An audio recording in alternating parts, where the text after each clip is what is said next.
book of Job, chapter 1. There was a man in the land of Uz, whose name was Job, and that man was perfect and upright, and one that feared God, and eschewed evil. And there were born unto him 7 sons and 3 daughters.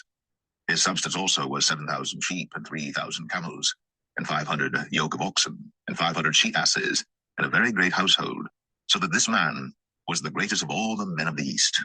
And his sons went and feasted in their houses, every one his day, and sent and called for their 3 sisters to eat and to drink with them. And it was so, when the days of their feasting were gone about, that Job sent and sanctified them, and rose up early in the morning, and offered burnt offerings according to the number of them all. For Job said, It may be that my sons have sinned, and cursed God in their hearts. Thus did Job continually. Now there was a day when the sons of God came to present themselves before the Lord, and Satan came also among them. And the Lord said unto Satan, Whence comest thou? Then Satan answered the Lord and said, From going to and fro in the earth, and from walking up and down in it. And the Lord said unto Satan, Hast thou considered my servant Job, that there is none like him in the earth, a perfect and an upright man, one that feareth God, and escheweth evil? Then Satan answered the Lord, and said, Doth Job fear God for naught? Hast not thou made an hedge about him, and about his house, and about all that he hath on every side? Thou hast blessed the work of his hands, and his substance is increased in the land.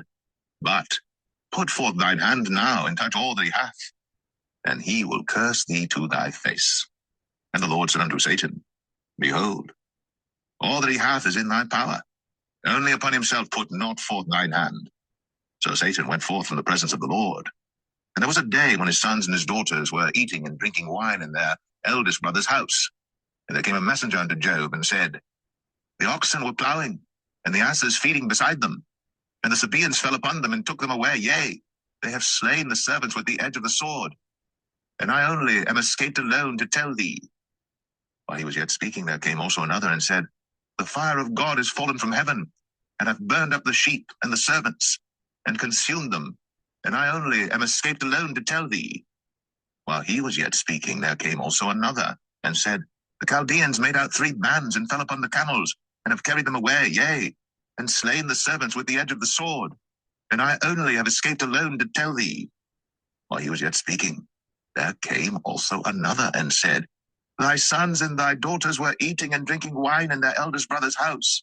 And behold, there came a great wind from the wilderness, and smote the 4 corners of the house, and it fell upon the young men, and they are dead.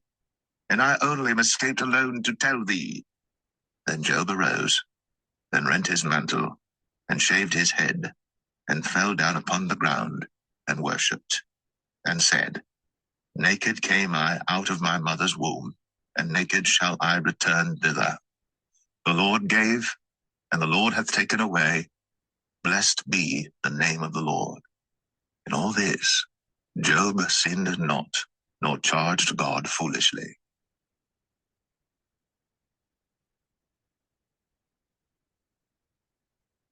Job 2.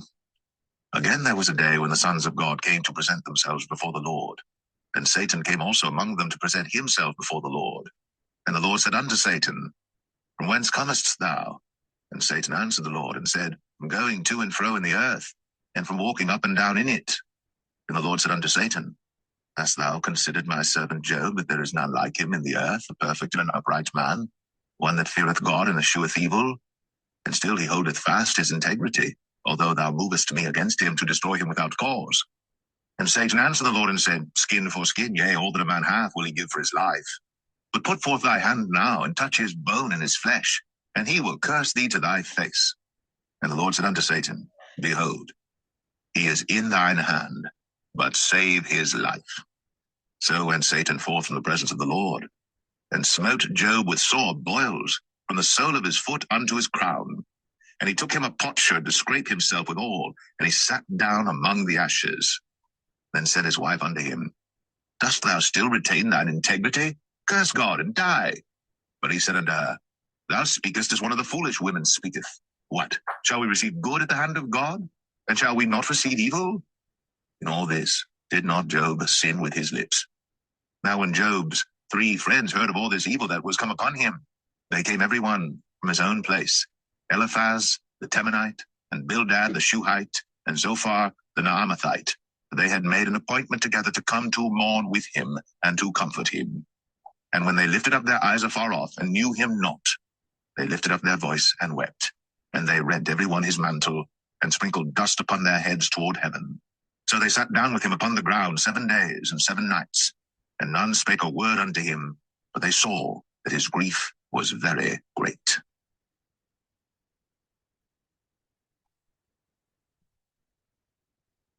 Job 3.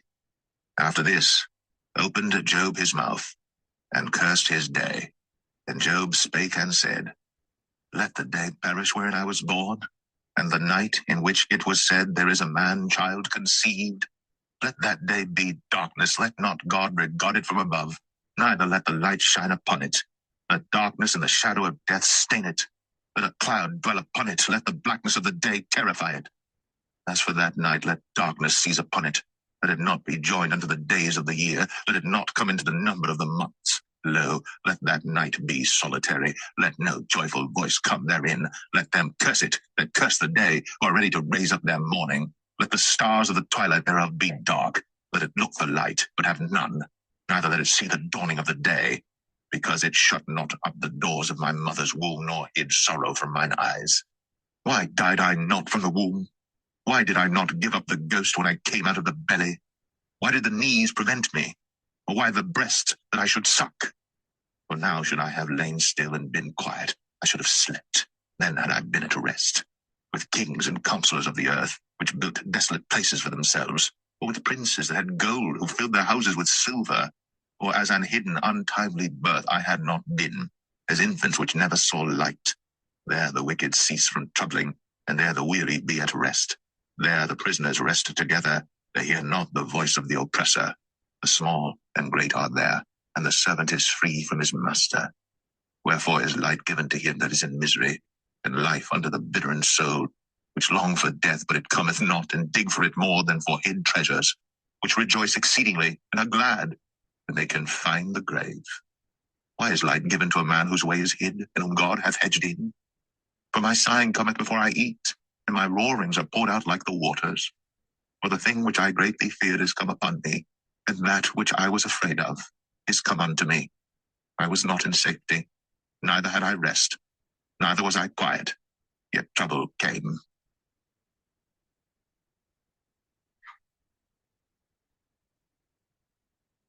Job 4.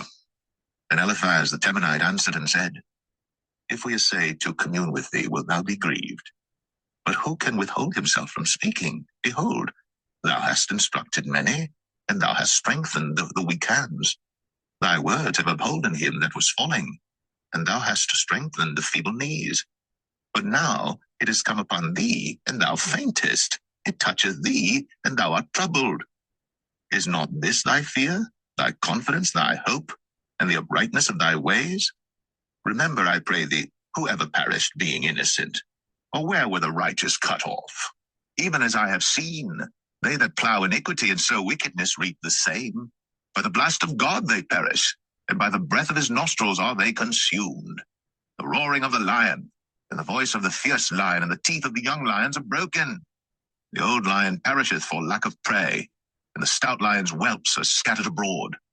Now a thing was secretly brought to me, and mine ear received a little thereof, in thoughts from the visions of the night, when deep sleep falleth on men. Fear came upon me, and trembling, which made all my bones to shake. Then a spirit passed before my face. The hair of my flesh stood up, it stood still, but I could not discern the form thereof. An image was before mine eyes. There was silence, and I heard a voice saying, Shall mortal man be more just than God? Shall a man be more pure than his Maker?